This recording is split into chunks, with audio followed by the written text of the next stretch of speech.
कहते हैं जब प्रोफेशनल लाइफ रंग लाती है तो पर्सनल लाइफ थोड़ी फीकी पड़ जाती है।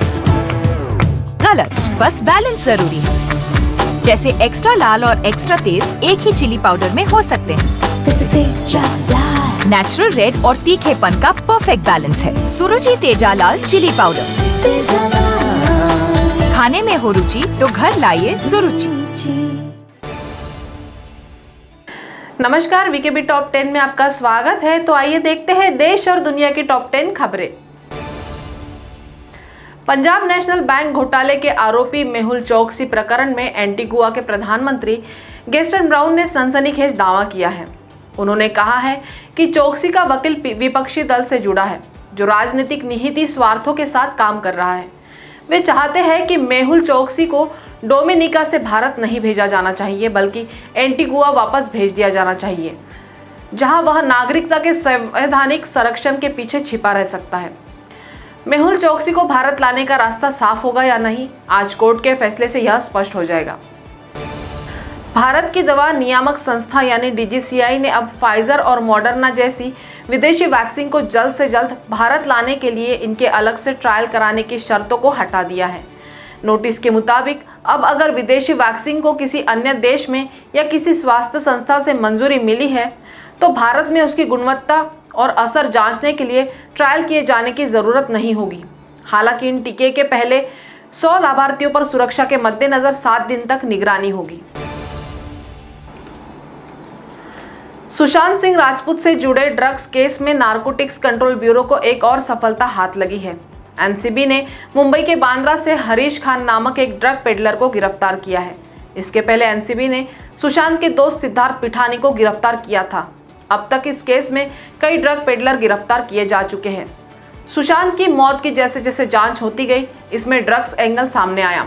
नारकोटिक्स नियंत्रण ब्यूरो ने इस मामले में रिया चक्रवर्ती, उनके भाई शौविक चक्रवर्ती सहित बॉलीवुड की कई जानी मानी हस्तियों से पूछताछ की थी।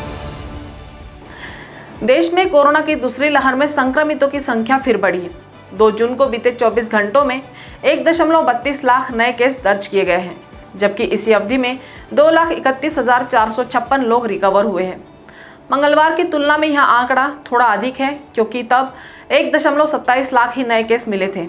आंकड़ों की तुलना करें तो नए केसों के मुकाबले करीब 2 गुने लोग रिकवर हुए हैं। पिछले एक दिन में एक्टिव केसों की संख्या में 1,01,875 की कमी आई है। इसके साथ ही देश में कोरोना के सक्रिय मामले 18 लाख से नीचे जाते हुए 17,93,645 के लेवल पर आ गए हैं। गोवा सरकार ने बॉम्बे हाईकोर्ट में कहा है कि रेप मामले में पत्रकार तरुण तेजपाल के खिलाफ फिर से सुनवाई होनी चाहिए।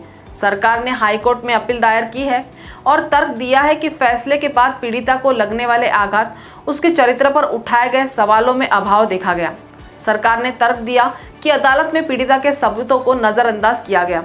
अदालत ने बचाव पक्ष के सभी सबूतों को सच माना, जबकि पीड़िता के सबसे अहम सबूत माफी वाले ईमेल को नजरअंदाज कर दिया। भारत में कोरोना महामारी की दूसरी लहर के बीच राहत की खबर मिली है। भारत में मिले कोरोना वायरस के वेरिएंट के खतरे को लेकर विश्व स्वास्थ्य संगठन ने कहा कि डेल्टा का अब सिर्फ एक वेरिएंट ही चिंता का विषय है, जबकि बाकी 2 स्ट्रेन का खतरा कम हो गया है। कोरोना के इस वेरिएंट को B.1.617 के नाम से जाना जाता है। इसकी वजह से भारत में कोरोना की दूसरी लहर में भारी तबाही देखने को मिली। यह ट्रिपल म्यूटेंट वेरिएंट है, क्योंकि यह 3 प्रजातियों में है। CBSE 12वीं बोर्ड की परीक्षा रद्द होने के बाद अब अभिभावकों और विद्यार्थियों को परिणाम का इंतजार है। हालांकि CBSE के अनुसार अभी मूल्यांकन मानदंड तैयार करने में समय लग सकता है। प्रधानमंत्री के फैसले के बाद CBSE ने अपनी आधिकारिक वेबसाइट पर एक अधिसूचना जारी की है। इसके मुताबिक कक्षा 10वीं बोर्ड की तरह कक्षा 12वीं के लिए भी ऑब्जेक्टिव क्राइटेरिया तैयार किया जाएगा। अगर कोई विद्यार्थी आंतरिक मूल्यांकन के आधार पर तैयार किए गए परिणाम से संतुष्ट नहीं है तो उसे परीक्षा देने का एक अवसर भी दिया जाएगा।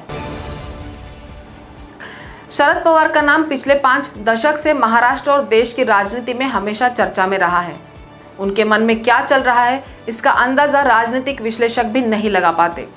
भाजपा के प्रदेशाध्यक्ष चंद्रकांत पाटिल अपने भाषण में हमेशा शरद पवार पर PhD करने की बात करते हैं, लेकिन उनसे पहले सोलापुर के सांगोला के एक प्रोफेसर ने शरद पवार पर PhD की है।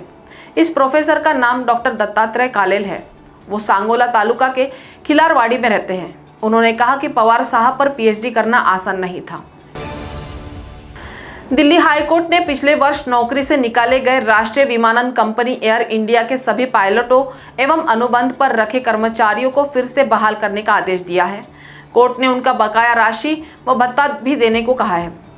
न्यायमूर्ति ज्योति सिंह ने यह आदेश पायलटों की 40 से अधिक याचिकाओं को स्वीकार करते हुए दिया है।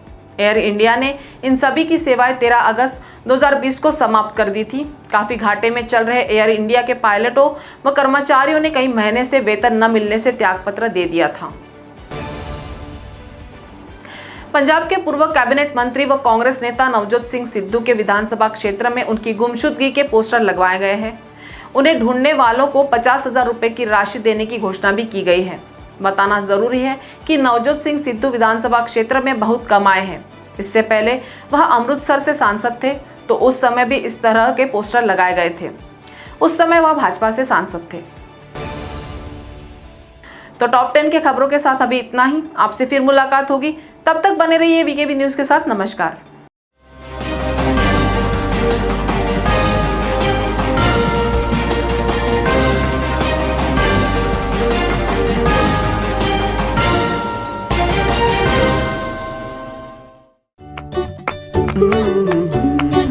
कहते हैं जब प्रोफेशनल लाइफ रंग लाती है तो पर्सनल लाइफ थोड़ी फीकी पड़ जाती है।